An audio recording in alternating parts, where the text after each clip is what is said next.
සමගි ජන බලවේගය අද දින කෘත්‍යාධිකාරී මණ්ඩල රැස්වීමේදීත් ඊට පෙර කළමනාකරන කමිටු රැස්වීම් දෙකකදීත් ඒකමතික තීන්දුවකට එළඹුණා.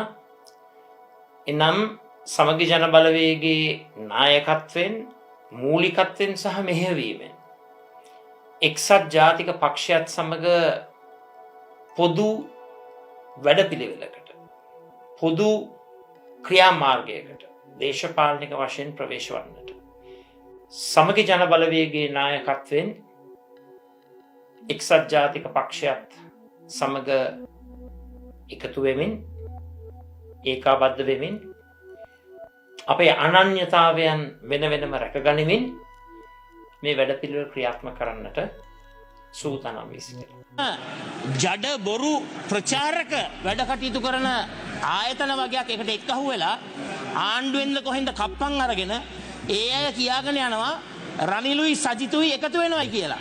රනිලුයි සජිතුයි කිසිම දවසක එකතු වෙන්නේ නැහැ. ඒ ප්‍රකාශය මම මේ පාර්ලිමේන්තුවේ ප්‍රකාශ කරනවා. දැන්වත් කප්පන් ගන්න ජඩ මාධ්‍ය මේ බොරු ප්‍රචාර ක්‍රියාත්මක කරන්න එපයි කියලා මම මේ අවස්ථාවේ ප්‍රකාශ කරනවා.